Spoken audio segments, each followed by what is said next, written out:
Hola, buenas tardes, Lina, Paola, y los abuelos. ¿Escucha?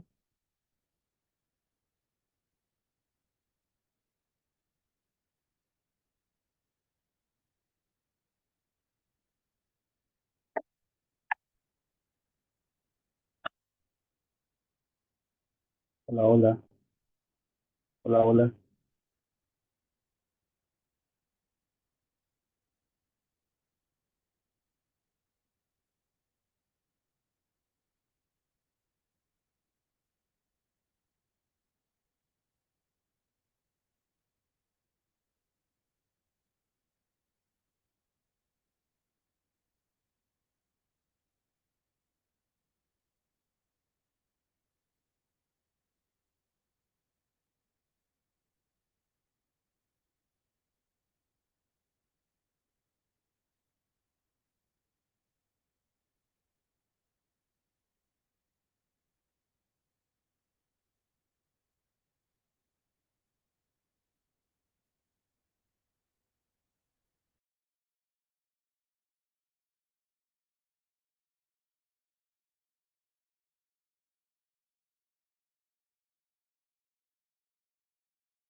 hola, buenas tardes, ¿cómo están?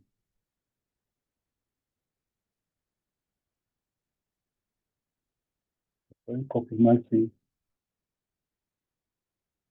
se escucha adecuadamente.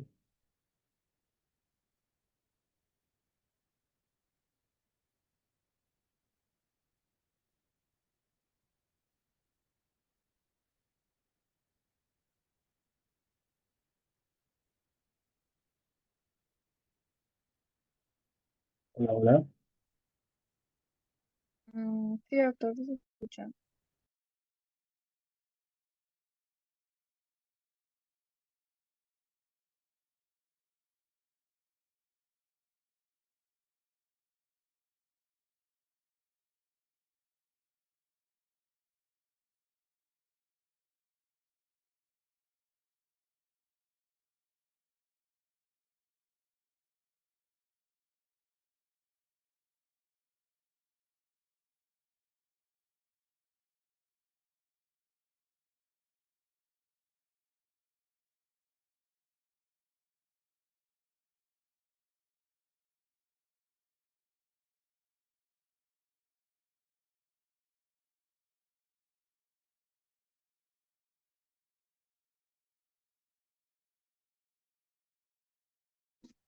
Hola, buenas tardes, ¿cómo están? ¿Cómo están todos, estimados alumnos? Soy el doctor Ruelas, médico infectólogo del Hospital Rebagliati. Hemos hecho un cambio de tema. El día de mañana expone el doctor Gianmarco Arango y yo el día de hoy. ¿Se escucha claro? Sí, doctor. Muy bien, empezando entonces, damos la bienvenida a todos los estudiantes en lo que es el campo de la infectología. Y uno de los temas importantes que vemos a diario, pues, es la infección por VIH-Sida.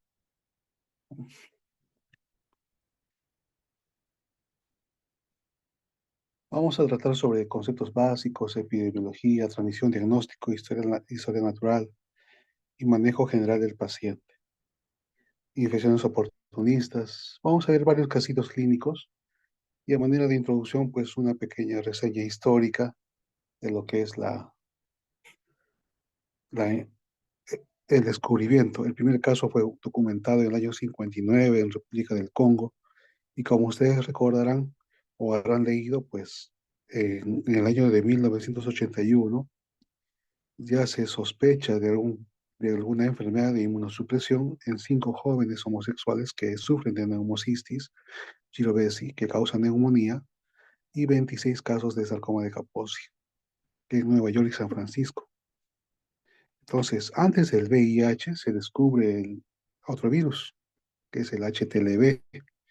Entonces, el VIH en el año de 1983 por Galo y colaboradores es denominado como HTLV3 y posteriormente, ya en un año después, por Robin Weiss, demuestran que el HTLV3 y el VIH, ¿no? En este caso el virus de la linfadenopatía, son el mismo virus.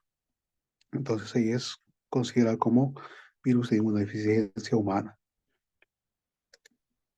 Ven ustedes, hay un mapa donde antes de 1981, donde eran los primeros casos, se detectan ya algunos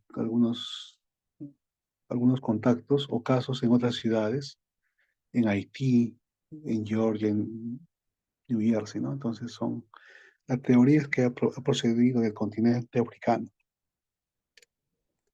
Entonces, biológicamente y filogenéticamente, como ven ustedes ahí, hay 3 grupos. El VIH se clasifica en dos, ¿no? En un subtipo uno y el 2. Y el subtipo uno se clasifica en 3 grupos, M, N y O. Y el subtipo 2 en A, G y AB. En nuestro continente sudamericano, el que es más frecuente es el VIH tipo uno, el, el grupo M, el grupo M.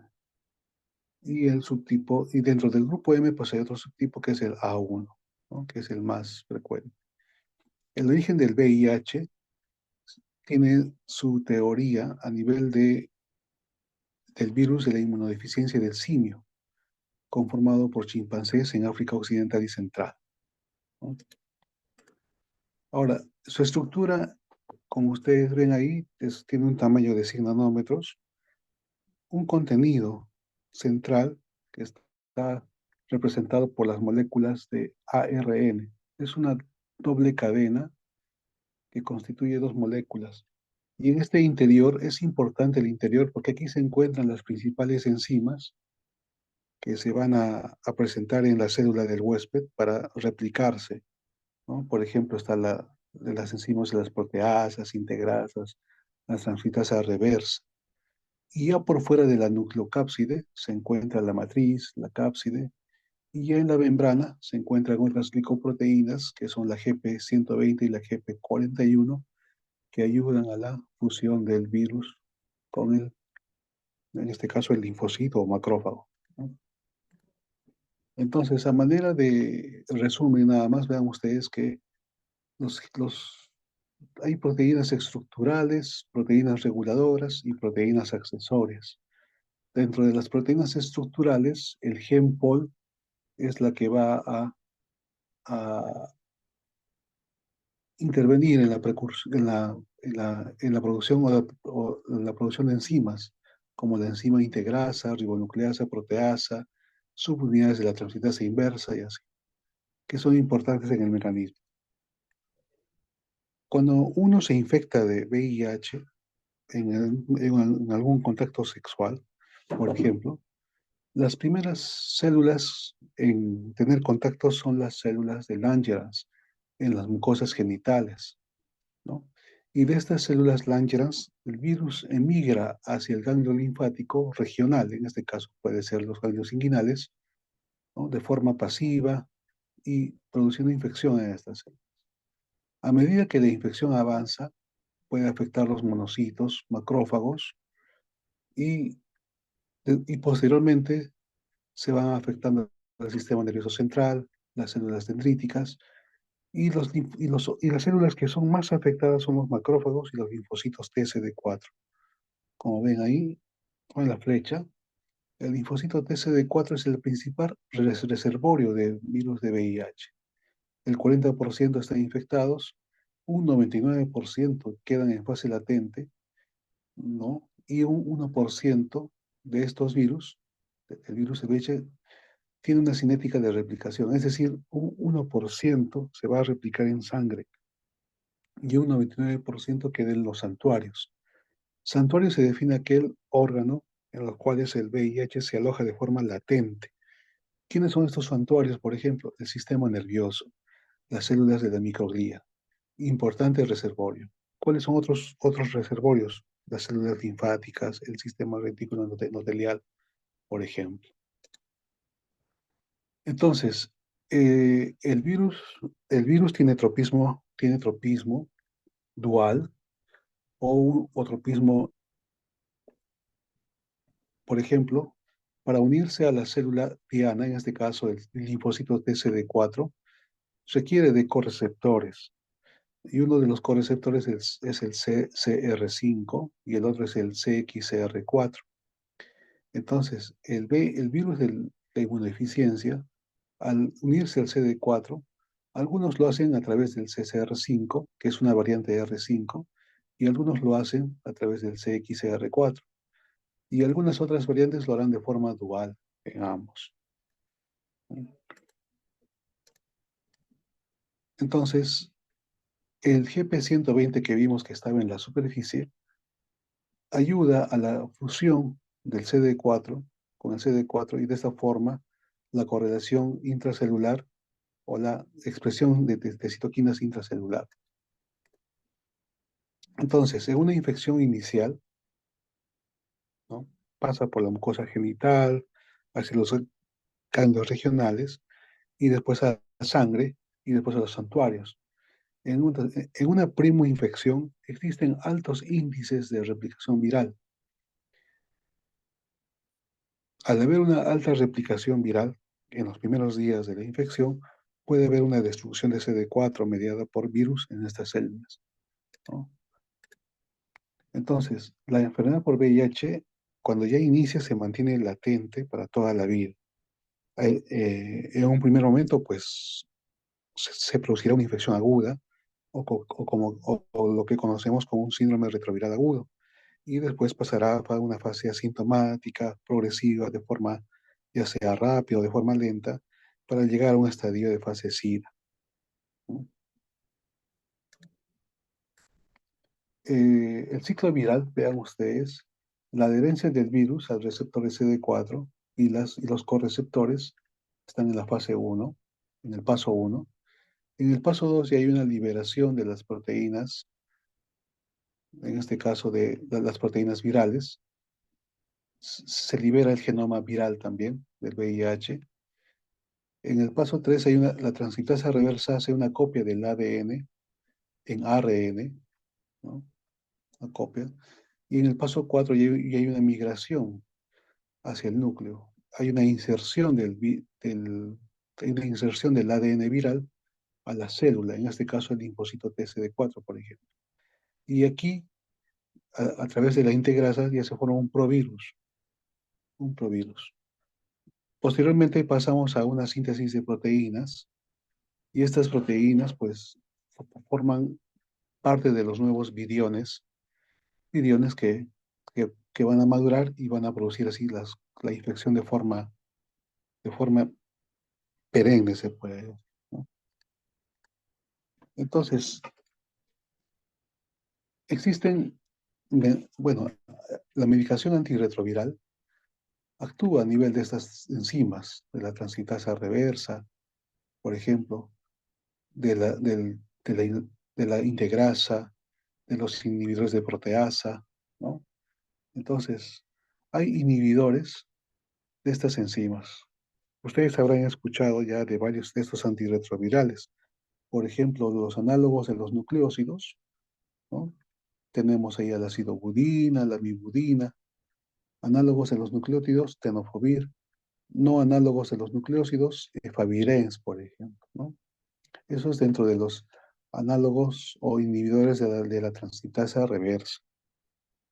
Ya más abajo tenemos a los inhibidores de integrasa, donde tenemos al raltegravir, dolutegravir, el vitegravir. A este costado tenemos a los inhibidores de la proteasa, ¿no? Atazanavir, lopinavir. Lo que está en rojo son antirretrovirales ya desfasados, que actualmente ya no lo estamos utilizando. Y más arriba, fíjense en la parte superior, están los inhibidores de la fusión. Ejemplo, el enfuvirtide, o antagonistas de los correceptores, en este caso el correceptor CSR5, por ejemplo, el maraviroc. Y, y así, los antirretrovirales han sido y siguen siendo un hito importante en el tratamiento. Otras causas, en general, hablamos de inmunosupresión, aparte del VIH, pues para hablar de inmunodeficiencias, no solamente hablamos de inmunodeficiencia celular, sino también puede haber inmunodeficiencia tipo humoral o daño de las barreras anatómicas o grandes citopenias.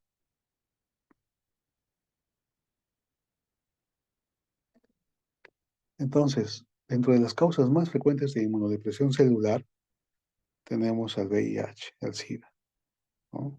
Seguidamente de los linfomas, de nutrición, trasplante de órganos y así, y otras causas de inmunosupresión. Entonces, el VIH principalmente hay una inmunosupresión tipo celular. Celular principalmente porque hay una depresión importante de los linfocitos TCD4. Epidemiológicamente, vemos que en nuestro país y a nivel mundial, pues las cifras de VIH van en incremento, principalmente en la población joven. En nuestro país, por ejemplo, esta es se alza la situacional, ¿no? De cómo va la curva en ascenso de VIH y de casos reportados de SIDA, lo que está en línea roja. En el año 2020, que coincide con la pandemia COVID-19, hubo una disminución de la notificación de casos. Igualmente, ven ustedes, las barras azules corresponden al sexo masculino y las barras rojas rosadas al sexo femenino. Y la razón de hombres y mujeres de 4 a 1. Por cada 4 varones hay una mujer que está infectada de VIH, ¿no? Y eso es algo semejante en todos los años. Igualmente, la presencia de SIDA. SIDA es algo semejante. Por cada 4 varones hay una mujer. Ahora, los casos más frecuentes, según edad, por ejemplo, en este quinquenio del 2019 al 2023, fueron en edades de 20 años, en el parámetro de 20 hasta 39 años, ¿no? Igualmente en las mujeres, igualmente en las mujeres, semejante.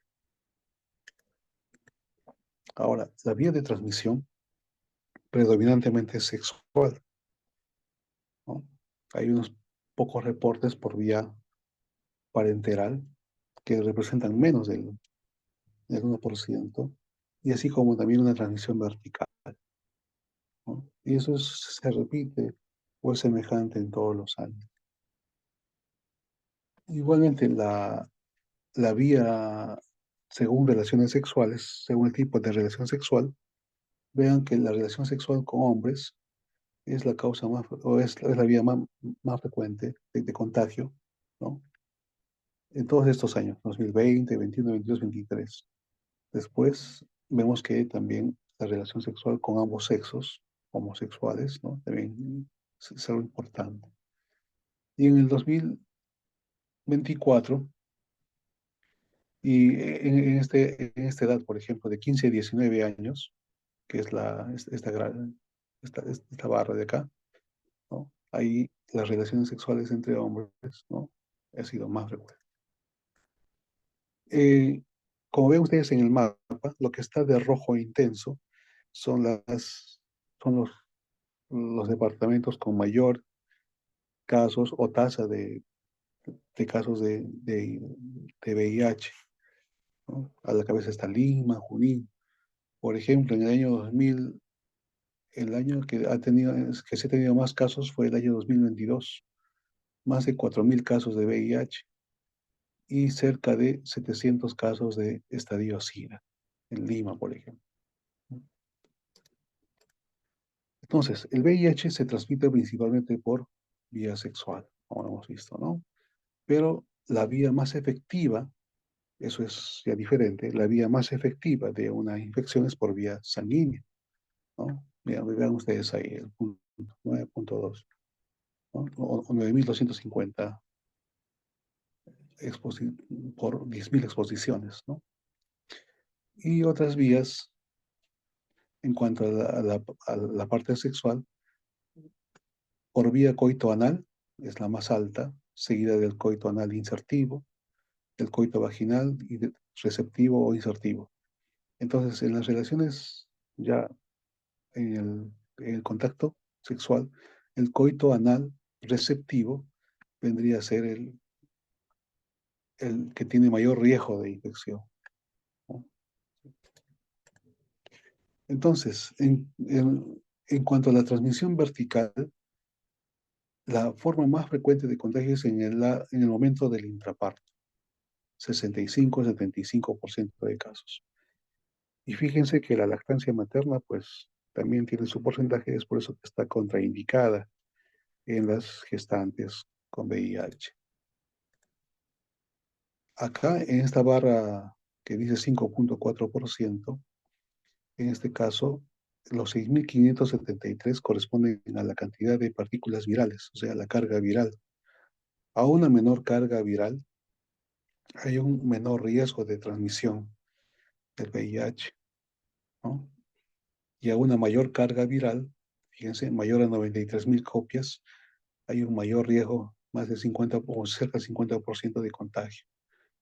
Entonces, esta curva lo que nos demuestra es que una mamá o una gestante que está controlada, que toma su tratamiento antirretroviral, pues tiene un mínimo riesgo de contagiar al recién nacido.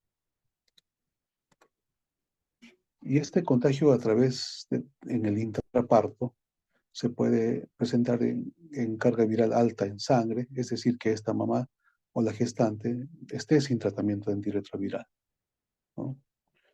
O una rotura prematura o prolongada de membranas, un parto prematuro, infecciones genitales asociadas o de transmisión sexual, corionionitis y así. Hasta aquí alguna pregunta de la transmisión, epidemiología, para continuar. A ver. Ahora, hablando de otros grupos de riesgo, a nivel país hablamos de grupos de riesgo, por ejemplo, homosexuales, bisexuales, trabajadoras sexuales, mujeres transgénero, ¿no? Usuarios de drogas endovenosas, que es muy poco en nuestro país, ¿no? Entonces, son estos los grupos de riesgo donde se van a trabajar más o donde los casos de VIH se presentan más, ¿no? Por ejemplo, los pacientes, hombres que tienen sexo con hombres homosexuales tienen 22 veces mayor riesgo de contraer VIH. Igualmente, aquellas personas que usan drogas intravenosas, las trabajadoras sexuales tienen 21 veces riesgo mayor de contraer VIH y las personas transgénero 12 veces mayor, ¿no? Según el CDC. Igualmente, la supervivencia del virus fuera del cuerpo. El virus es, es lábil al medio ambiente, llega a vivir entre 30 minutos a 2 horas, ¿no? Entonces, en ese tiempo hay que evitar tocar las heridas si están abiertas o usar, pues, ¿no? Algún tipo de protección.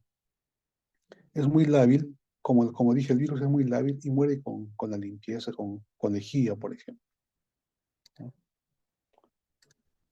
Ahora, hablando de la gestante del VIH, pues a toda gestante se le debe de practicar 2 pruebas de VIH al principio de la gestación y ya en el último trimestre, ¿no? Repetir en el último trimestre.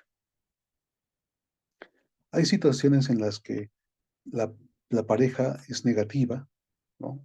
Uno de ellos solo tiene VIH y a esto llamamos pareja serodiscordante, que más adelante vamos a ver por qué es importante una pareja serodiscordante, ¿no?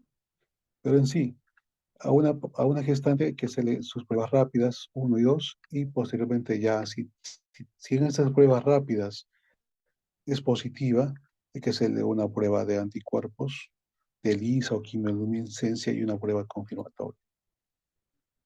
Entonces, el diagnóstico de VIH lo hacemos a través de pruebas como ELISA, quimioluminescencia, detección simultánea de anticuerpos, VIH-1 y 2, pruebas rápidas, la prueba de Western blot, inmunoblot, ¿no? Y también las pruebas de cargas virales, carga viral, cultivo viral, antígeno P24. Un minutito.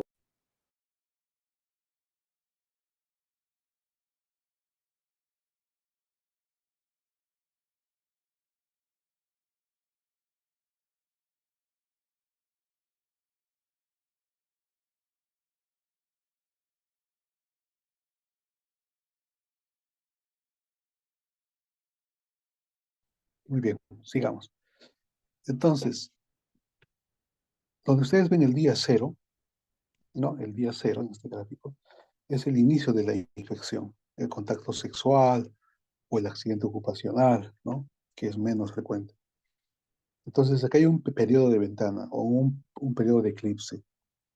Al día 10, según este gráfico, ya va incrementando la carga viral, las partículas de VIH, ¿no?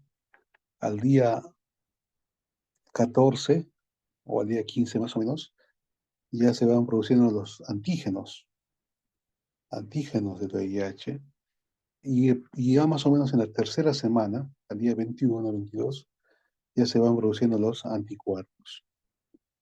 Los anticuerpos. Es por esta razón que el ELISA-VIH o la quimioluminiscencia te detectan anticuerpos. Mire, la, de los anticuerpos, la prueba de detección de anticuerpos de primera generación te detectan recién al día 60. Los de segunda generación al día 45. Los de tercera generación ya van bajando al día 21, ¿no? Y así. Y hay pruebas de cuarta generación que ya te detectan el antígeno. Entonces, lo más pronto que se puede detectar el antígeno y anticuerpos es a la segunda semana. Entonces, atrás de la segunda semana, ¿no? En este tiempo, si nosotros sospechamos de un paciente que tiene un contacto reciente sexual y que se haya infectado de VIH, pues los anticuerpos no nos van a ayudar, como el ELISA o quimioluminiscencia. Lo que nos va a ayudar acá es la carga viral. La carga viral. ¿Listo?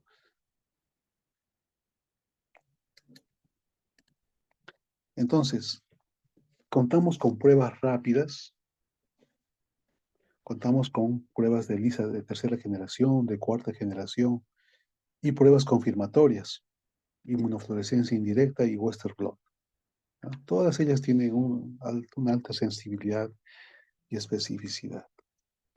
Las pruebas confirmatorias, como vale recordar, principalmente son dos, ¿no? La inmunofluorescencia indirecta, que lo usan en el Ministerio de Salud, y el Western blot o inmunoblot, que lo usamos en el Seguro Social.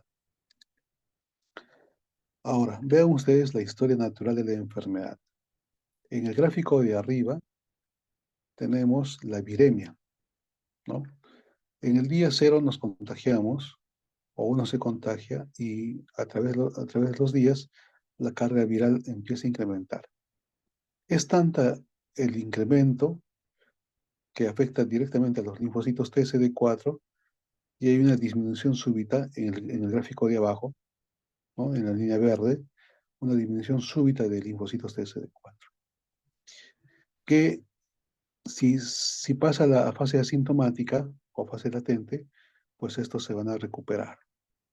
Igualmente la carga viral va a disminuir. Sin embargo, cuando ya entramos a una fase SIDA, vean ustedes la línea roja, nuevamente aumenta la carga viral. Y vean ustedes la línea verde, ya en la fase SIDA, los CD4 empiezan a disminuir. Mm, Hay una depresión de linfocitos TSD4. Entonces, se ven estadios, lo que es el VIH. Tenemos dos clasificaciones grandes, del CDC de Atlanta y de la Organización Mundial de la Salud. Este cuadrito es muy interesante para que ustedes lo puedan aplicar al momento de ver algún pacientito, ¿no? Pero quizás en nuestra consulta llegue algún paciente asintomático o quizás en la emergencia, en su internado, ¿no? Algún paciente asintomático, agudo, o que tiene linfodenopatía persistente generalizada, ¿no? Estos pacientitos generalmente, uno es, pues, en un primer momento hay que ver si tiene conductas de riesgo sexual o si pertenece a estos grupos de riesgo, ¿no? Para sospechar en infección por VIH. En la categoría B hay algunas enfermedades, como el herpes zóster, por ejemplo, que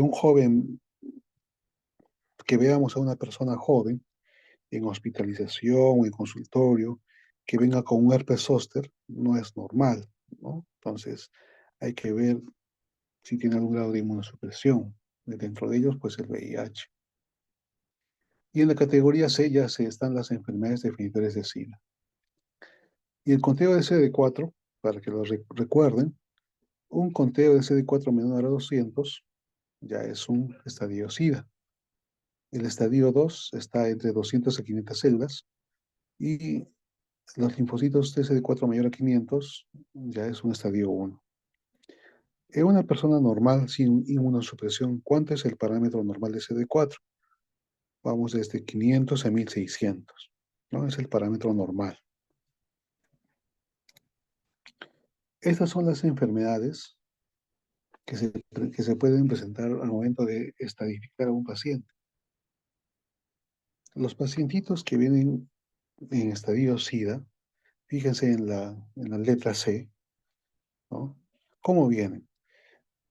Vienen o les diagnosticamos en plena hospitalización, les diagnosticamos con tuberculosis, neumonía por neumocistis, criptococosis meningia, toxoplasmosis cerebral, enfermedades por micobacterias atípicas, retinitis por citomegalovirus, candidiasis esofágica, encefalopatía de VIH, leucoencefalopatía multifocal progresiva, criptosporidiasis, isosporiasis, úlceras mucosas o cutáneas herpéticas crónicas, neumonía recurrente, bacteriemia por salmonella, sarcoma de Kaposi, linfoma no Hodgkin, y el cáncer cérvico-uterino invasor. Entonces son enfermedades o infecciones que indican que el paciente ya está en fase SIDA, ¿no? Y acá vean ustedes que hay otra lista en la categoría B que no corresponden a estadio SIDA, pero sí hay que sospechar o hay que pedirle la prueba a este paciente. Un paciente que venga con una candidiasis orofaringe, ¿no? Un paciente que venga con una diarrea crónica mayor a un mes, con síndrome de fiebre prolongado, pérdida de peso mayor a 10 kilos, leucoplasia oral vellosa, herpes zóster, infección por listeria o meningitis por listeria, no cardiosis, angiomatosis basilar, endocarditis o meningitis por otras causas que no sea tuberculosis o criptococosis. neumonía recurrente, otras causas de sepsis, proceso inflamatorio pelviano, polineuropatía periférica, la púrpura trombocitopénica idiopática. ¿Qué es lo que vemos en consultorio? En la atención ambulatoria, los pacientes asintomáticos, ¿no? Pacientes asintomáticos, pacientes con candidiasis orofaringia, pacientes con diarrea crónica, herpes zóster, púrpura trombocitopénica idiopática, son los que más vemos, cómo se presenta, ¿no? Aquí alguna pregunta. Fíjense que la etapa o la categoría A, el paciente está asintomático o puede presentar un síndrome retroviral agudo o una linfadenopatía generalizada persistente en la categoría A. ¿Listo? Y así como hay una clasificación del CDC, también hay una clasificación de la OMS.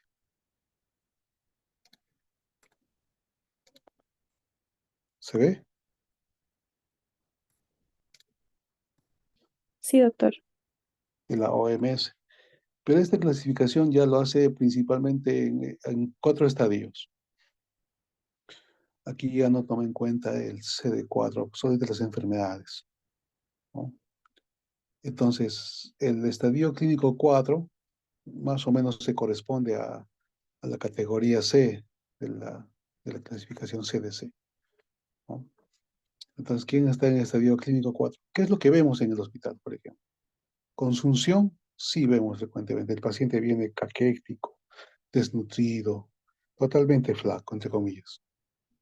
Neumonía por neumocistis, sí. El paciente viene con insuficiencia respiratoria, disnea. Neumonía bacteriana grave recurrente, tres episodios al año, por ejemplo. Infecciones crónicas por herpes simple. Bueno, la candidiasis esofágica sí es relativamente frecuente. ¿Cuál es el síntoma que nos ayuda a identificar esto? La disfagia. El paciente se queja de dificultad para pasar los alimentos líquidos o sólidos. El sarcoma de Kaposi, que frecuentemente es en piel, ¿no? Citomegalovirus, ¿no? Citomegalovirus es bien frecuente. Toxoplasmosis ha bajado los casos. Criptococosis extrapulmonar, incluyendo meningitis, sí es frecuente, es más frecuente que la toxoplasmosis y así.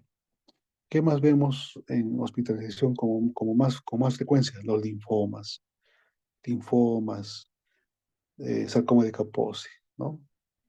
Y acá hay otra parte, mira, y aquí hay otro diagnóstico que es la leishmaniasis atípica diseminada, ¿no? Nuestros casos de leishmaniasis son principalmente localizadas a nivel de piel, a nivel de mucosa, pero sí de forma diseminada o invasiva, como la leishmaniasis visceral, no, no hemos tenido casos reportados en nuestro país de leishmaniasis visceral, por ejemplo.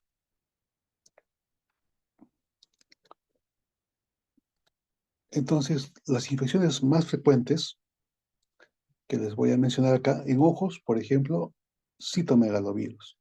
¿Cómo viene el paciente? Viene con una ceguera súbita, ¿no? A las horas o 1 o 2 días el paciente ya tiene ceguera. En boca y garganta, como hemos mencionado, la candidiasis, la candidiasis, el herpes, por ejemplo. En piel, el sarcoma de Kaposi o algunas lesiones asociadas a criptococosis, histoplasmosis. En hígado, las hepatitis, ya sea por citomegalovirus, por Epstein-Barr, por ejemplo. En cerebro, ¿qué infecciones son más frecuentes? La criptococosis, la toxoplasmosis, la encefalopatía VIH. En pulmones, la neumonía por neumocistis está a la cabeza, ¿no? Y seguidamente de citomegalovirus. En intestinos puede haber úlceras por citomegalovirus o puede ser también, o pueden haber cuadros clínicos asociados a tuberculosis.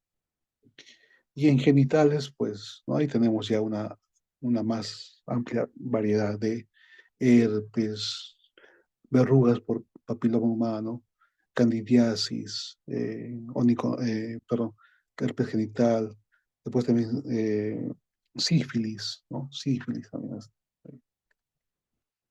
Ahora les hablo del síndrome retroviral agudo, que como hemos visto pertenece a la categoría A o al estadio 1 de la OMS, ¿no?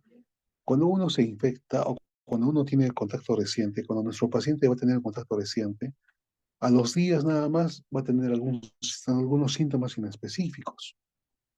Estos síntomas inespecíficos pueden ser fiebre, linfodenopatía, faringitis, rash, ¿no? Y así. Mialgias, artralgias, cefalea, náuseas, vómitos. Y ya menos frecuente hay hepatosplenomegalia, candidiasis oral. Y menos frecuente el paciente viene con trastorno neurológico. En este caso puede haber meningitis, que no se llega a determinar, pues, o que en este caso se descarta que sea por bacterias u hongos o algún otro virus. Entonces, en este caso hablamos de una meningitis aséptica. Esto sí es relativamente frecuente. Entonces, este es el síndrome retroviral. El paciente viene así, fiebre, linfadenopatía, pero también hay que hacer un diagnóstico diferencial. Sífilis, infección por Epstein-Barr, citomegalovirus, toxoplasmosis, hepatitis A, fiebre tifoidea, ¿no? Entonces, la severidad del síndrome retroviral agudo, pues sí, ¿no? Puede ser severo, puede evolucionar a una fase eh, de inmunosupresión intensa. Sin embargo, el paciente se va a recuperar de este síndrome retroviral agudo. Hay una gran respuesta inmunológica. Vean ustedes, los síntomas van desde un 40 hasta un 90%, ¿no?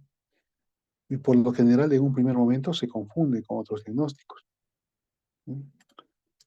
¿Qué puede ser en nuestro medio? Hace poco hace poquito nada más hemos tenido más casos de dengue, ¿no?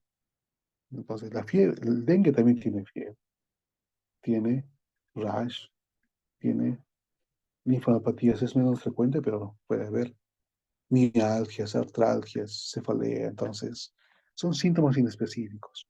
Acá tendremos que, aquí hay que preguntar al paciente si ha tenido un contacto sexual de riesgo en las últimas 2 semanas, o si pertenece pues a un grupo sexual de riesgo, ¿no? Si es homosexual, si es un paciente transexual, bisexual, ¿no? Ahora, la infección del VIH en cada paciente es diferente, pero en la mayoría de ellos son progresores típicos. Es decir, si el paciente está sin tratamiento,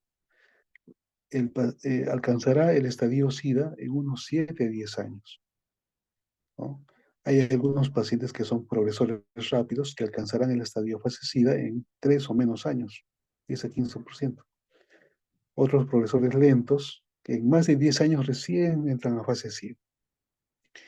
Y hay un pequeño grupo de pacientes que no progresan, son los que no desarrollan SIDA, que solo son portadores del VIH. ¿Mm? Entonces, una carga viral mayor a 100.000 copias es considerada ya alta y tiene alto riesgo de progresión rápida.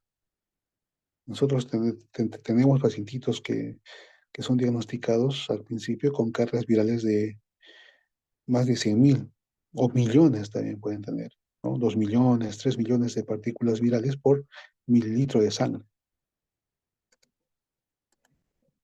En la práctica clínica, este es más o menos la batería de exámenes que uno debe realizar al paciente nuevo, recientemente diagnosticado de VIH, ¿no? Hay que hacerle una buena historia clínica, identificar conductas sexuales, exposición a algún ambiente tropical, ¿no?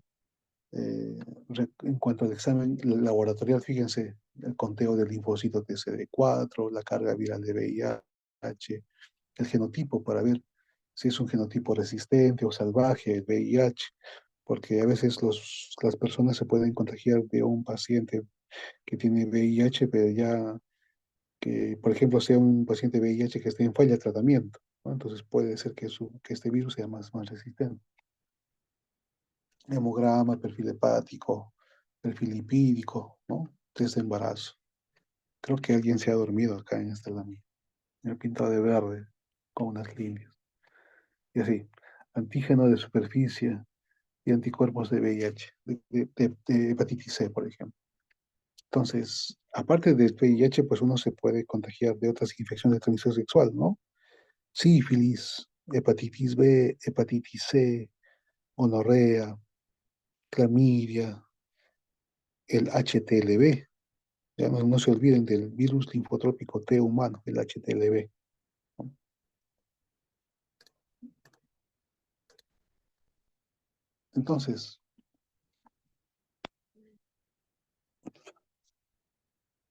Entonces, acá fíjense que hay que tener un conteo basal de CD4 y porcentaje, ¿no? ¿Por qué hay que tener un conteo basal? Para ver cómo respondemos al tratamiento, ¿no? La variabilidad va de 297 a 800 células, ¿no? Así. Es importante el linfocito TCD4 porque nos va a ayudar, aparte de estadificar el estadio del VIH en A, B o C, o 1, 2 y 3 y 4 según la OMS, nos va a ayudar a ver la respuesta al tratamiento. Y el incremento o el ascenso de los CD4 pues son en meses, 6 meses, un año, de forma progresiva. Sin embargo, la carga viral también hay que tomarla basal antes de iniciar el tratamiento. Y esta sí debe disminuir en un lapso de 6 meses, ¿no? Cuando disminuye en este tiempo, se dice que el paciente ya está controlado, que su tratamiento es exitoso. ¿Cuándo empieza a bajar la carga viral? A la segunda semana. A la segunda semana uno ya evidencia disminución de la carga viral. Si más allá de los 6 meses el paciente sigue detectable, pues podemos sospechar de una falla al tratamiento. De una falla al tratamiento.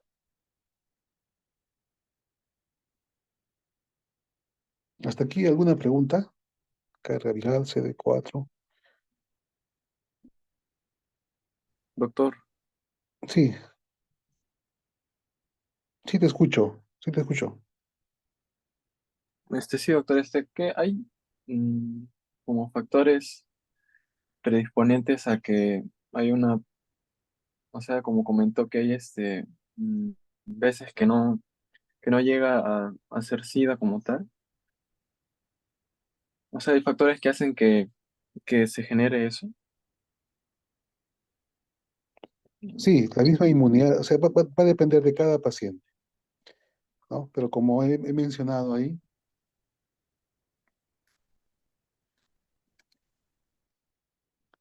hay un pequeño porcentaje, y eso hemos visto en la parte ambulatoria. Tenemos, por ejemplo, unos 4 o 5 casitos de pacientes que no progresan a fase SIDA, y es más, tienen cargas virales bajas.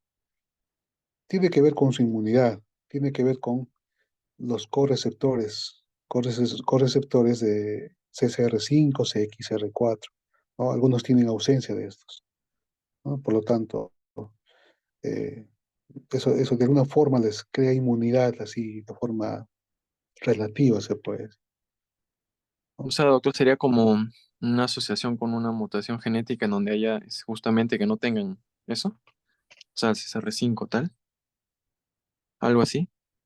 O sea, que esté asociado.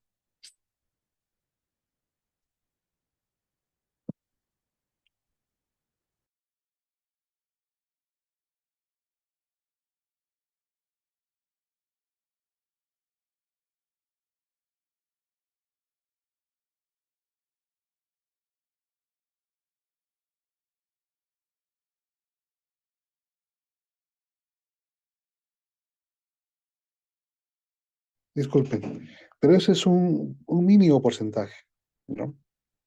Mínimo porcentaje. Eh, mm, Igualmente les voy a hablar de algunos pacientes que se han llegado a curar. Eso sí, curar. Ahí hablamos de curación posterior a trasplantes de médula ósea, ¿no? Estos pacientes tenían enfermedades hematológicas, linfoma, asociada a VIH, por ejemplo.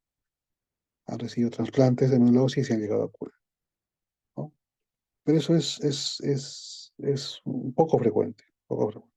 De los no progresores a largo plazo.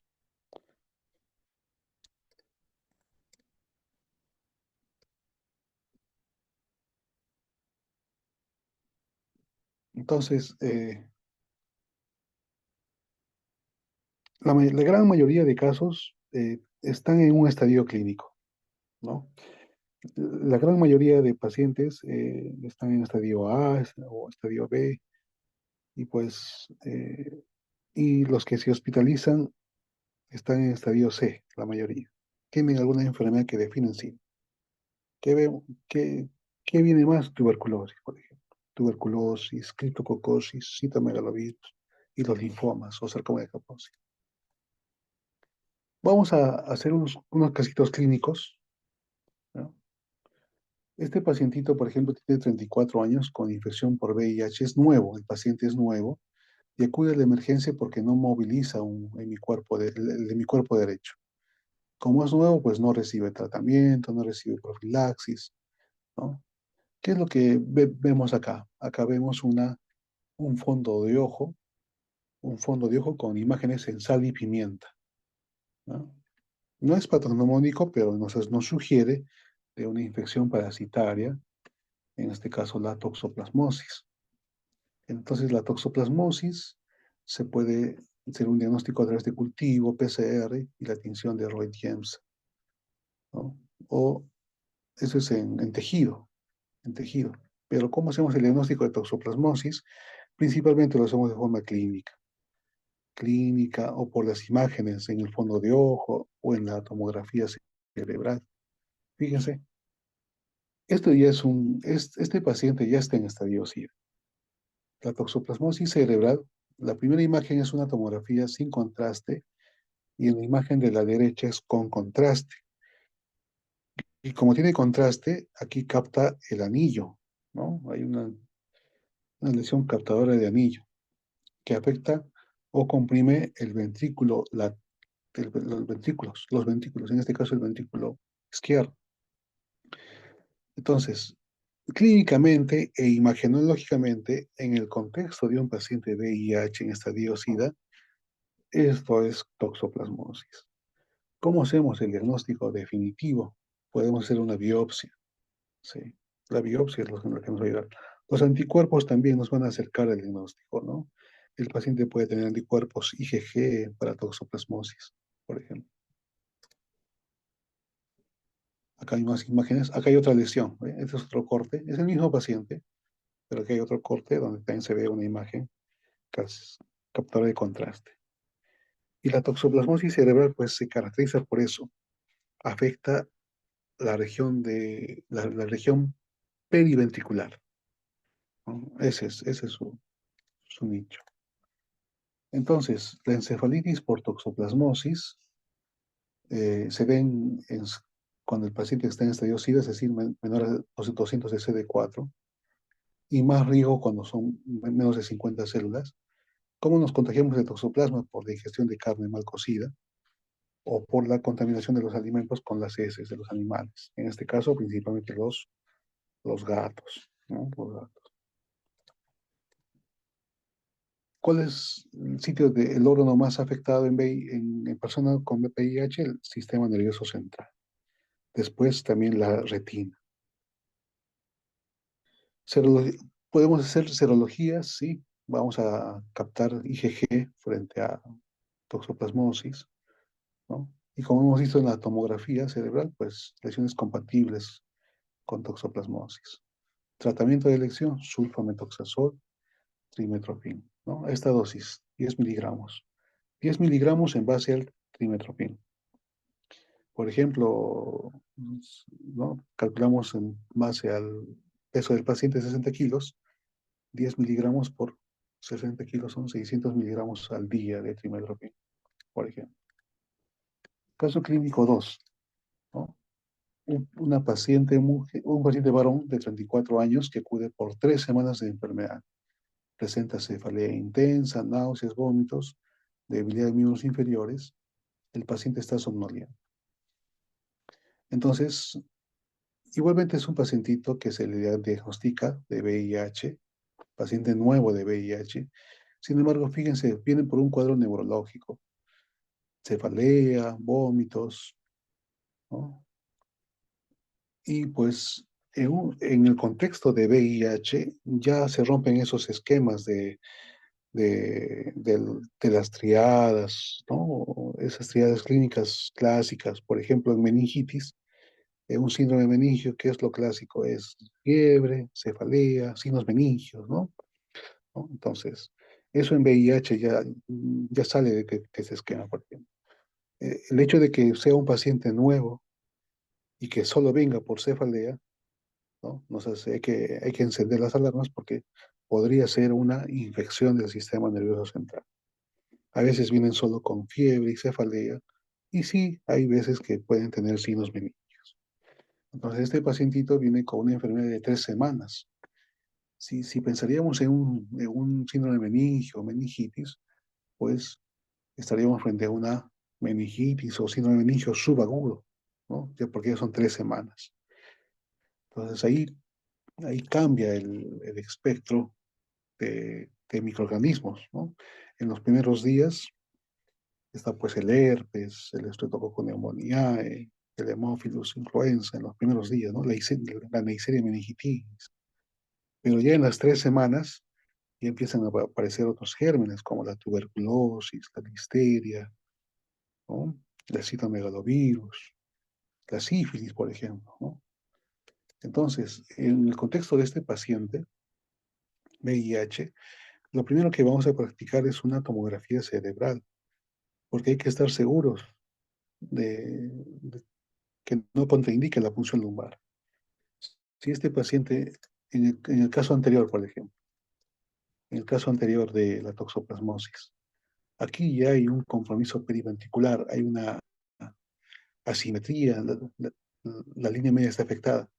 Entonces, aquí sí hay riesgo de hacer una punción lumbar, porque el paciente se puede enclavar, ¿no? Entonces, ese es el riesgo. Es por eso que hacemos un ataque cerebral de preferencia en este paciente. Y vemos acá que los ventrículos están simétricos, la línea media está simétrica, entonces no hay alguna contraindicación para hacer una punción lumbar. Entonces, ¿qué encontramos en la punción lumbar? Encontramos que es incoloro, ¿no? Es incoloro o ligeramente turbio, que tiene una glucosa de 27, y siempre hay que hacer la comparación de la glucosa en líquido cefalorraquídeo con la glucosa sérica. La glucosa sérica en este caso está 100. Entonces el líquido cefalorraquídeo tiene que ser un 50% o 2/3 de la glucosa sérica. Entonces un 50% es 50, ¿no? De 100, 50. Y en este caso está en 27, ¿no? Entonces acá está más bajo. Entonces hablamos de una hipoglucorraquia. Los leucocitos igualmente están altos, 14 células. Lo normal va desde hasta 5 o hasta 10 en algunas literaturas, ¿no? Pero aquí ya está alto y es el predominio mononuclear. Igualmente hay un incremento leve de proteínas, una hiperproteinorraquia. Test de Pandy, son glicoproteínas que se presentan en procesos inflamatorios, ¿no? Hay trazas. Entonces, en este caso hay una pleocitosis a predominio mononuclear, hipoglucorraquia e hiperproteinorraquia. El solo hecho, el solo hecho de presentar esto, pues nos da un líquido alterado, ¿no? Ya no es normal este líquido. Y siendo así, pues también es estéril. En el líquido cefalorraquídeo no hay hongos, no hay bacterias, no hay virus, es estéril completamente. Sin embargo, acá fíjense, observan levaduras, ¿no? ¿Y qué puede ser como levaduras? ¿Qué hongos pueden ser levaduras? Ahí tenemos a la candidiasis, la histoplasmosis, tenemos a la criptococosis, ¿no? Entonces, en el contexto de VIH, la levadura más frecuente en el sistema nervioso central es el criptococo, ¿no? Y el cultivo sale acá criptococo neoformas. Entonces es una meningitis subaguda por criptococosis neoformas. Entonces, algunos pacientes son asintomáticos, pero la mayoría viene con síntomas, ¿ah? Este es se puede encontrar en el hemocultivo y esta es la tinta china. Fíjense, el criptococo, como es una levadura, tiene una cápsula ahí, ¿no? Y la tinta china, pues, es positiva, no en todos los casos, ¿dónde está acá? Hasta un 60-80% de casos puede ser positiva. Pero ¿qué es mejor? El antígeno en LSR, que llega a ser sensible hasta un 95% de casos. Entonces, la presión de apertura, eso es lo que no me olvidé de decirles. En este pacientito, fíjense, la presión de apertura es de 32 centímetros de agua. ¿Cómo se mide la presión de apertura? Eso, tarea para ustedes. Sin embargo, la presión de apertura mide, lo normal es hasta 20 centímetros de agua, ¿no? Lo normal. Y como nuestro paciente tiene 32 centímetros, eso ya quiere decir que hay una hipertensión intracraneal, ¿no? Hipertensión. Y la criptococosis, pues, es la enfermedad definitoria de SIDA, ¿no? CD4 menor a 100 células. Fíjense, para el tratamiento se hace con antifúngicos, utilizamos dos antifúngicos, uno de ellos es la anfotericina y el otro es el fluconazol, ¿no? Entonces hay una fase de inducción donde se dan los dos, una fase de consolidación donde solo se pasa fluconazol y una fase de mantenimiento que también se hace con fluconazol pero ya a menos dosis. Hemos tenido un casito donde este criptococo neoformans fue resistente al fluconazol. Es poco frecuente porque la mayoría de pacientes responden al fluconazol. ¿Qué hicimos acá? Le hemos dado otro antifúngico que es el voriconazol, como, como en fase de consolidación y en fase de mantenimiento. Este caso clínico 3, paciente varón de 38 años. Si hay alguna pregunta, por favor, me hablan, por favor. 38 años, fíjense que tiene 4 semanas de tos, 4 semanas. Expectoración escasa, fiebre. El paciente llega con distrés respiratorio, se le toma un análisis de gases arteriales, evidenciándose una hipoxemia severa. Pero aquí ya no hablamos pues, de una faringitis o de una infección respiratoria alta, acá ya estamos viendo ya un compromiso pulmonar, ¿no? Fíjense acá hay un patrón intersticial bilateral, bilateral. Entonces, igualmente vean, eh, aquí hay un vidrio esmerilado, bilateral, parecen alas de mariposa, ¿no? Pero más el patrón acá típico es el vidrio deslustrado o patrón intersticial. Esto es propio de las neumonías atípicas, neumonías atípicas por virus, por bacterias, por hongos, pero en el contexto de este paciente que es VIH, ¿no? En el contexto de este paciente VIH, lo más frecuente es neumocistis, neumocistis o citomegalovirus.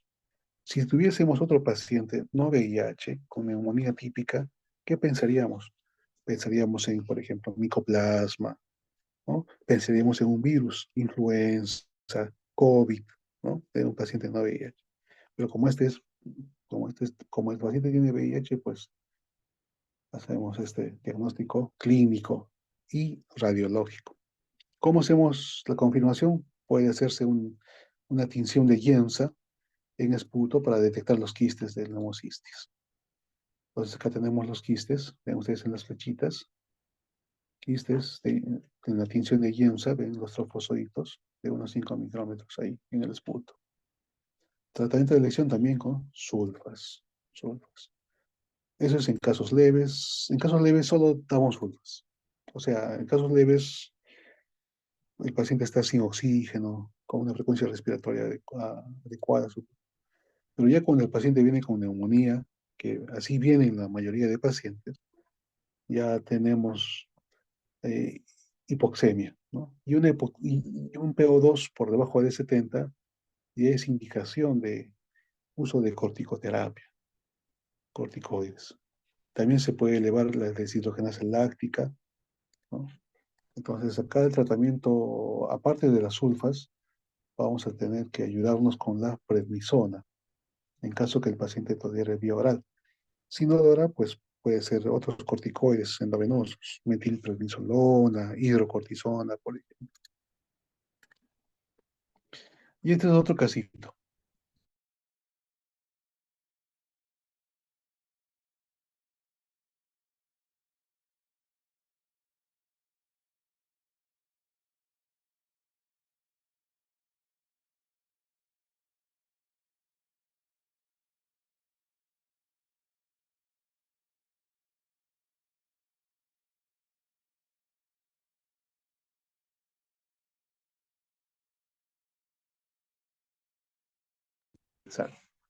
¿No? El hecho ¿no? de que tenga diarrea crónica y, pues hay que sospechar de una causa de inmunosupresión, ¿no? Entonces, acá en el VIH, pues las causas de diarrea crónica pueden ser las coccidias, que son parásitos, por ejemplo, la Isospora belli, ¿no? Isospora belli, o microsporidiasis, o Cryptosporidium, ¿no? O Ciclospora, ¿no? Ejemplo, en el Cryptosporidium no hay un tratamiento de elección. Acá lo que hay que hacer es iniciar el tratamiento antirretroviral y la nitazoxanida puede ayudar. Sin embargo, en la ciclospora o en la cistoisospora, ahí sí el tratamiento es sulfamethoxazol. Sulfamethoxazol, trimethoprim. Muy bien. Y este es otro casito de una mujer de 62 años de edad que tuvo VIH en el año 2016, CD4 de 104, ¿no? CD4 de 104, carga viral 23.661, ¿no? Y justo en ese tiempo de los...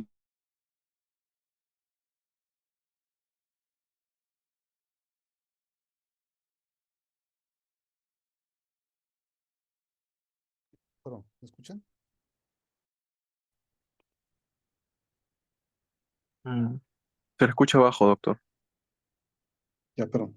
Sí, justamente con ese nivel de CD4 en 104, ¿no? Eh, uno ya infiere pues, que esta paciente ya está en estadio SIDA, ¿no? En estadio SIDA. Eh, y la carga viral también pues, es alta, 23.000 copias. Recuerdo que a esta paciente se le diagnosticó de tuberculosis del sistema nervioso central, ¿no? En ese tiempo, en el 2016. Entonces, primeramente tratamos la tuberculosis por un tiempo corto, digo, por un tiempo de en este caso 12 meses, por ser TBC, pero el tratamiento por VIH ya lo podemos iniciar a la cuarta semana, a la quinta semana, ¿no? Sí, y en este caso recibió 3 antirretrovirales, abacavir, lamivudina y nevirapina. Y actualmente la paciente tiene 3 meses de enfermedad, cefalea, diarrea, dolor epigástrico, y 10 días antes del ingreso, aumento de intensidad de la cefalea, fiebre, somnolencia y rigidez de nuca. Entonces acá sí tiene síntomas más compatibles o que nos ayudan a identificar mejor un cuadro meningio, ¿no? Un síndrome meningio. Aparte que también tiene un síndrome diarreico, ¿no? De 3 meses. Entonces, a esta pacientita que tiene VIH, pues habrá que hacerle un ataque cerebral. La ataque cerebral está normal, por eso procedemos con la punción lumbar. Y fíjense, en la punción lumbar tiene una presión de apertura de 22. Lo normal dijimos hasta 20, ¿no? O sea, hay una ligera hipertensión. Glicemia en suero, perdón, glicemia, 100 miligramos por decilitro. Y tiene una glucosa en 22. Ahí nada más estamos hablando de una hipoglucemia. Proteínas 192, si está alto. El valor o el parámetro normal es de 15 a 40. Células 162 células a predominio mononuclear. También hay una pleocitosis, ¿no? Lactato por debajo de 4. El punto de corte acá es 4. Y el ADA, adenosina aminasa, el punto de corte es 9 en líquido cefalorraquídeo. Y acá está en 28, o sea, sí está alto. Entonces hablamos, sí, pues es un líquido alterado, tiene una meningitis subaguda, ¿no? Que tiene 3 meses de enfermedad. Y, perdón, es una meningitis crónica, ¿ya? Sí, puede ser crónica mayor a un mes, ¿no? Y, sin embargo, le hacemos estudio para gérmenes comunes, negativo, cultivos negativos, una baciloscopía directa en líquido cefalorraquídeo negativo, una tinta china y criptolátex para descartar criptococosis, GeneXpert para tuberculosis negativo, ¿no? Y el cultivo para micobacterias pues está pendiente, ¿no? Sin embargo, este líquido de hipoglucorraquia, hiperproteinorraquia, leucitosis, ¿no? Es compatible con tuberculosis, es compatible con criptococosis. Sin embargo, acá la tinta china y el criptolátex ya nos alejan de esa posibilidad.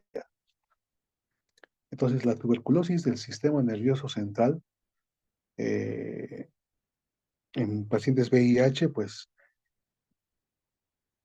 hay que iniciar el tratamiento anti-TB específico lo más antes posible, en cuando se sospeche, cuando haya alta sospecha clínica o cuando ya se tenga pues un diagnóstico molecular o microbiológico, ¿no? Pero muchas veces no llegamos tan rápido al diagnóstico molecular. Iniciamos el tratamiento ya con un diagnóstico clínico. Diagnóstico clínico. ¿Cómo podemos llegar al diagnóstico de TB? Pues para llegar al sistema nervioso central, pues primeramente he tenido que ir por pulmones, ¿no? Ingresar la bacteria por pulmones. Pedimos baciloscopías directas en esputo, en orina, en aspirado gástrico, por ejemplo. Cultivos, ya sea en medios sólidos o en medios líquidos, que son más rápidos. Y las biopsias, ¿no? En las biopsias, ya sea de algún tejido, nos reportan que hay células granulomatosas o células gigantes de Langhans con calcio, ¿no? Así. El punto de corte de adenosina es de 9. Entonces, todos ustedes recuerdan el tratamiento específico, isoniazida, etambutol, piracinamida y rifampicina. Primera fase 2 meses y una segunda fase de 10 meses en tuberculosis del sistema nervioso central. Y en este caso también tenemos, al igual que neumocistis, acá también tenemos que usar corticoides, ¿no? Uso de corticoides. ¿En qué otros casos más? En insuficiencia respiratoria severa, pericarditis, en el caso de una reconstitución inmune. Reconstitución inmune se refiere a aquel estado donde el paciente VIH empieza a tomar su tratamiento, ¿no? Y empieza a recuperar el nivel de sus linfocitos TCD4 y esto puede generar este síndrome de reconstitución inmune. Es decir, si el paciente vino por tuberculosis del sistema nervioso, puede haber un incremento o un empeoramiento de los síntomas en el contexto de reconstitución. Muy bien. No sé si hasta acá hay alguna pregunta.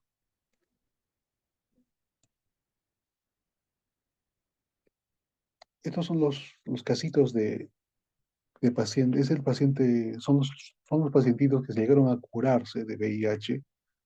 Por ejemplo, el paciente de Berlín que presentó un linfoma o una leucemia mieloide aguda, perdón, y tras un trasplante de médula ósea llegó a curarse de, del VIH, ¿no? Sin embargo, actualmente ha fallecido por recaída de la enfermedad, de la leucemia, de la leucemia. Y otro pacientito de Londres que también ya tiene, bueno, en este tiempo pues tiene 18 meses libre de enfermedad tras un trasplante de progenitores hematopoyéticos por linfoma. Inmunizaciones en el paciente VIH, pues también hay que vacunarlos a nuestros pacientes, ¿no? Contra hepatitis A, contra hepatitis B, contra neumococo, contra meningococo, ¿no? Doctor, Ahora, disculpe. sí, Ese sí, caso que menciona del paciente de Berlín, se han hecho estudios, o sea, que se repitan esos dos eventos, o sea, un paciente con VIH y que luego tenga leucemia mieloide. O sea, estudios que donde evalúan a pacientes que tengan esas dos, por así decirlo, em, esos dos factores, ¿no? O sea, hay estudios en donde se vea que, o sea, me refiero a si la relación, o sea, relación entre ambos, puede em, quizás como resolver un poco la enfermedad de VIH. O sea, si hay una relación, me refiero a si hay una relación justamente entre la esclerosis amiloide aguda y en este caso el paciente que tuvo este VIH, pues, ¿no? Porque supongo que si hay más pacientes que cursan con justamente esto, se podría hacer un estudio de esos pacientes para ver si hay una relación directa completamente o si es más algo accidental, incidental. Claro, claro, sí, más obedecen a reportes de casos, ¿no? Reportes de casos, no hay así un ensayo clínico y tampoco, y también sería muy difícil hacerlo, ¿no? Identificar a pacientes VIH con enfermedades hematológicas, con leucemia, linfoma, ¿no? Lo que se ha visto es de forma mm, espontánea o de forma, se puede decir así, sorpresiva quizás, ¿no? Así, entre comillas, que el paciente se haya curado, ¿no? Entonces, eso es lo que han observado, ¿no?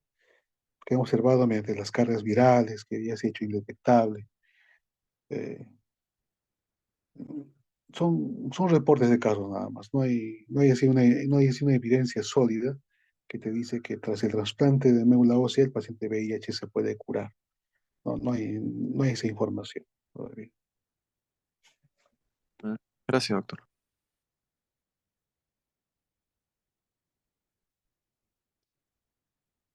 Entonces, hablando del paciente, de las inmunizaciones, lo que hay que tener especial cuidado son con las vacunas vivas o vivas atenuadas, principalmente en los pacientitos con estadio SIDA.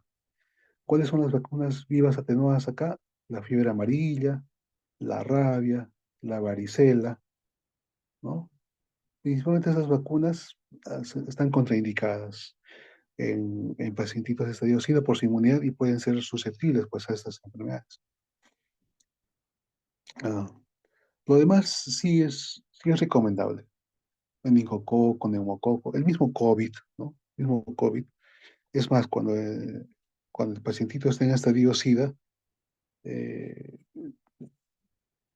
se recomienda más dosis, ¿no? 3 dosis o 4 dosis para que al menos pueda producir anticuerpos. Es difícil que un paciente en estadio SIDA pues produzca anticuerpos, pues, responda a la vacuna, ¿no?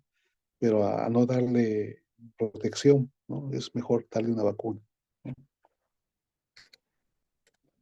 Igualmente las profilaxis. Como hemos visto ahí, en estadio SIDA, ¿qué afecta? A nivel pulmonar, el paciente puede vivir con neumocistis, con toxoplasmosis, pero si tenemos un paciente sin infección oportunista y en estadio SIDA, no vamos a esperar a que le dé una infección oportunista. Entonces, en este caso ya echamos mano a las profilaxis. En este caso se puede hacer con sulfamethoxazol trimethoprim en caso de neumocitis, toxoplasmosis. En caso de retinitis o por citomegalovirus, antivirales como el valganciclovir, o en caso de criptococosis, el fluconazol, ¿no? Entonces, acá hay profilaxis primaria, antes que te dé la enfermedad, o profilaxis secundaria, cuando ya te dio la enfermedad y vas a pasar de tratamiento a profilaxis. Esa es la profilaxis secundaria, cuando pasas de tratamiento a profilaxis, ¿no? Estas son algunas fotos de las infecciones más frecuentes en piel y en mucosas. Fíjense acá arriba está la herpes, cómo las vesículas pueden confluir y formar úlceras, ¿no? Úlceras, las vesículas confluyen. Acá hay úlceras también en la región de pene, ¿no? Y en la piel acá esta es un herpes diseminado, ¿no? Esto no solamente lo vamos a ver en VIH, sino en otro tipo de inmunosupresiones. También pacientes trasplantados, pacientes hematológicos o con algún tipo de neoplasia, ¿no? Quizás no con tanta intensidad como un paciente de VIH, pero también se puede ver. Igualmente el herpes zóster, ¿no? El herpes zóster que puede ser más frecuente localizado, eh, que afecta uno, dos o tres dermatomas, o que también puede ser generalizado, el herpes zóster, ¿no? Entonces, hay pacientes que vienen solo por esta lesión, ¿no? En pacientes jóvenes, por ejemplo, ¿no? Y hay que sospechar de VIH en este caso. En adultos mayores sí es frecuente ver el herpes zóster, ¿no? Por la reactivación, por inmunosenescencia, por eso en este caso. Eso explicaría. La dermatitis seborreica, que es la manifestación más frecuente de, de pacientes VIH, esa es la manifestación más frecuente en afección de piel. Citomegalovirus, que también puede producir vesículas, úlceras orales, ¿no? A nivel de mucosa. La leucoplasia oral vellosa, que a diferencia de la cándida, estas lesiones no se desprenden de la lengua. La cándida sí se desprende y deja una base eritematosa. En este caso, la leucoplasia está adherida. Ahí, ¿no? Acá también tiene que ver el virus herpes tipo 8. El molusco contagioso o síndrome moluscoide, que una de las causas sería el molusco contagioso, que son células, perdón, lesiones perladas con centros umbilicados, ¿no? Y esto no solamente se ve en molusco contagioso, también podemos ver así, semejante en criptococosis o histoplasmosis, ¿no? Criptococo, histoplasma. El criptococo afecta más frecuentemente el sistema nervioso produciendo meningitis, pero también puede producir lesiones cutáneas. Criptococo. Y fíjense las verrugas por papiloma humano, tanto en lengua, en dedos, en la región eh, genital, la región perianal, ¿no? La candidiasis es otro de los hongos más frecuentes, la infección por hongos más frecuente en VIH, ¿no? Que va desde una candidiasis oral nada más hasta una candidiasis esofágica. Fíjense en la foto inferior, la endoscopía muestra distintas lesiones circunscritas ahí, ¿no? En toda la periferia del esófago. Y micosis profundas, histoplasmosis, acá está la histoplasmosis, criptococosis, ¿no? Como hemos visto, son afecciones sistémicas. Ahora, también puede haber lesiones contiguas, o sea, lesiones por contacto, pero eso más se ve en criptococosis. Histoplasmosis más le gusta al paciente VIH, más es así. Ah, y en el paciente no VIH sí puede haber lesiones por contacto por criptococosis. Foliculitis por gram positivos, por gram negativos, ya sea en la región asociada a los pelos, al vello, ¿no? En este caso. Sífilis, fíjense, sífilis es otro diagnóstico diferencial interesante. Como recordarán, son células, sí, digo, son lesiones que afectan tanto mucosa como palmas, plantas, piel, ¿no? Fíjense, hay descamaciones en labios, hay úlceras poco profundas en paladar, hay placas en labio superior, hay parches mucosos, las marchas son rojas intensas eritematosas en palmas, ¿no? Y ligeras manchas rojas también en tórax. Ese es otro. En este caso de la afección de piel, hablamos de sífilis secundaria, ¿no? Sífilis secundaria, porque la sífilis primaria principalmente afecta genitales, ¿no? Y se caracteriza por una sola lesión. O a veces no hay lesiones también, ¿no? En la sífilis primaria.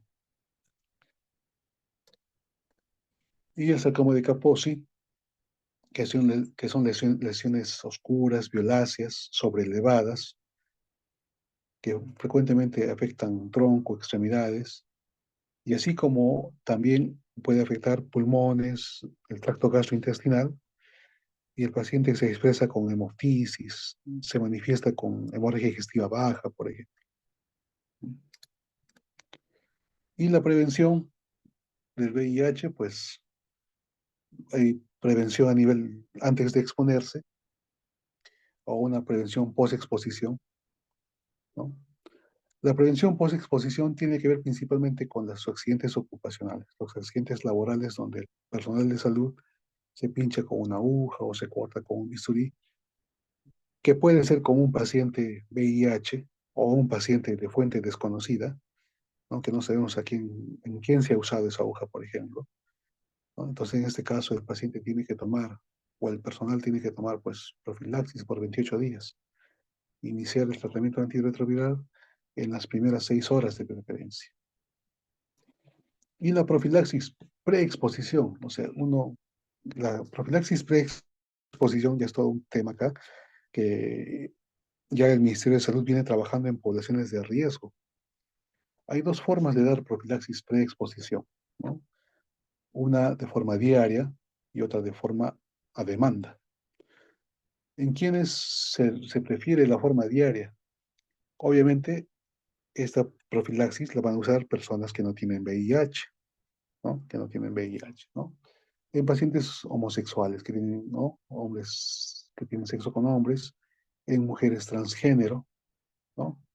Donde hay un uso inconsistente de preservativos, donde el diagnóstico de ITS bacteriana en los últimos 6 meses, uso de profilaxis en más de una oportunidad, uso en los últimos 6 meses, en trabajadoras sexuales, ¿no? En parejas cero discordantes, es decir, una pareja tiene el VIH y otro no, ¿no? Entonces, en estos casos se da la profilaxis diaria. ¿Cómo se da? En este caso, son dos antirretrovirales que vienen en una sola tableta. Tenofovir y anticitavina, una tableta diaria y oral. Pero también se puede hacer a demanda, ¿no? Una persona pues ya está consciente o está viendo que va a tener un contacto de riesgo sexual, ¿no? O es en la población HCH o por personas que tienen homosexuales o en personas homosexuales que tienen pocas relaciones o poca frecuencia de relaciones, que son dos o menos a la semana, por ejemplo, ¿no? En estas personas se indica o se puede indicar la profilaxis a demanda, que es donde el antirretroviral se toma 2 horas o un día antes del contacto sexual y un día después del contacto sexual, ¿no? Entonces, el tratamiento, o en este caso la profilaxis, con tenofovir, pues tiene sus contraindicaciones. Aquellas personas que tengan alguna condición renal, por ejemplo, ¿no? O algunas personas que tengan hepatitis B, porque el tenofovir también forma parte del tratamiento de hepatitis B, ¿no? Eh, Aquellas personas que no acepten la profilaxis, ¿no? Y así. ¿Hasta aquí alguna pregunta? ¿Alguna pregunta más?